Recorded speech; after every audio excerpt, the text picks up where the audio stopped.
Olá pessoal, sejam todos bem-vindos a mais um vídeo aqui no canal Tony Rodrigues Além da Notícia. Hoje nós vamos falar sobre Chico Buarque, sobre a defesa intransigente que ele e outros artistas lacradores fazem do decadente suposto governo de Lula e contra a anistia aos injustiçados pelo fatídico 8 de janeiro de 2026. Assim como outros da sua marca, não é? Do seu grupo político, lulistas, lacradores, Chico Buarque é contra a anistia. Que pena, não é mesmo? Alguém que se diz defensor dos direitos humanos e que já defendeu a anistia para guerrilheiros e terroristas hoje se manifesta dessa maneira. Vamos ao vídeo. Deixe o seu gostei, verifique sua inscrição e lembre-se de compartilhar com amigos, familiares e admiradores.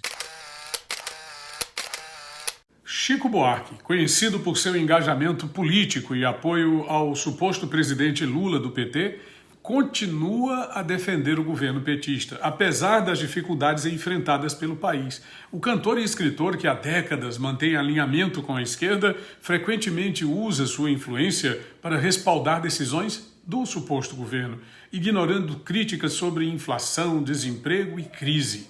Nas redes sociais, os populares ironizam sua postura, destacando que Chico, com sua posição confortável e privilegiada, não sente os impactos da atual conjuntura, enquanto a população lida com o aumento dos preços dos alimentos e dos combustíveis. Além disso, o artista já foi beneficiado por incentivos culturais concedidos por gestões petistas, cargos inclusive, o que gera suspeitas sobre sua imparcialidade ao defender o governo. Seu alinhamento político também reflete a postura de uma parcela da classe artística, que historicamente recebe recursos públicos por meio de leis de incentivo à cultura e outros, inclusive bancos oficiais. Para muitos brasileiros, Chico Buarque simboliza a desconexão de artistas e intelectuais com a realidade do país, preferindo uma narrativa ideológica à percepção dos problemas cotidianos, como no caso agora da anistia aos injustiçados do 8 de janeiro de 2023. Ele é um dos que ironiza o projeto e a busca de uma reparação para todas essas pessoas através exatamente da anistia, coisa que antigamente era defendida por Lula. Em 1978, por exemplo, ao ser preso pelo regime militar, o Lula defendia a anistia para os condenados, para os que ele na época chamava de injustiçados políticos. E olha a diferença. Nós estamos falando de guerrilheiros, terroristas, elementos que pegavam em armas, metralhadoras, que soltavam bombas em lugares públicos, que provocavam mortes, que sequestravam pessoas, autoridades, embaixadores estrangeiros. Em contrapartida, no caso do 8 de janeiro, nós temos senhorinhas com bíblias, professoras que escreveram manifestações em estátuas com batom, que podem ser apagadas muito rapidamente e que foram condenadas a mais de 15 anos de prisão, 17 anos de prisão. Tem o caso do Clezão, que foi denunciado publicamente, né, internacionalmente já, pelas autoridades e pelos políticos da direita Brasil, e cuja família esteve com Bolsonaro no último domingo participando das manifestações. Nada disso o Chico Buarque enxerga, nada disso os artistas lacradores lulistas enxergam. Inclusive, eles defendem sem anistia.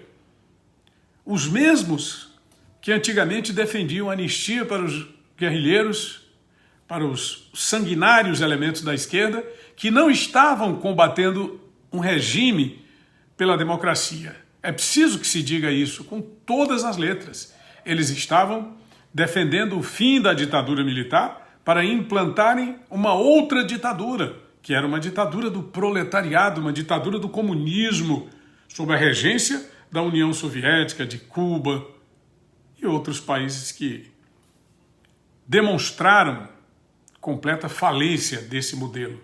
Está aí a situação de Cuba, a própria União Soviética nem existe mais. Então é deplorável quando a gente vê um artista nessas condições fazendo esse tipo de defesa, e aí eu me lembro de uma coisa que há muitos anos eu trago comigo, um aprendizado. A expressão "o poder traz a ilusão da eternidade" reflete uma verdade constante na política. Muitos governantes, ao assumirem o poder, acreditam que sua influência será definitiva. Essa percepção distorcida os leva a ignorar a transitoriedade dos cargos e a agir como se jamais fossem substituídos. A história está repleta de exemplos de líderes que, embriagados pelo poder, passaram a governar de forma autoritária, reprimindo adversários, manipulando instituições para se perpetuar. No entanto, o tempo e a democracia demonstram que ninguém governa para sempre. O apego excessivo ao poder, além de prejudicar a sociedade, muitas vezes leva à ruína política daquele determinado local e daquela determinada figura. Essa ilusão também afeta a tomada de decisões. Políticos que acreditam serem insubstituíveis costumam negligenciar o diálogo, sufocar críticas e resistir a mudanças. No entanto, o eleitorado e as instituições são dinâmicos. O que hoje parece sólido pode desmoronar rapidamente diante de uma crise ou de um novo cenário político. No fim, a realidade se impõe. Todo mandato tem prazo de validade. Os que compreendem essa limitação governam com mais responsabilidade, enquanto aqueles que se veem como eternos, inevitavelmente, caem no esquecimento ou na vergonha. O poder não é eterno, mas suas consequências são. E tem uma frase do Charles Chaplin em que ele dizia o seguinte: não é o poder que acaba, é o tempo que passa. Tony Rodrigues, Além da Notícia.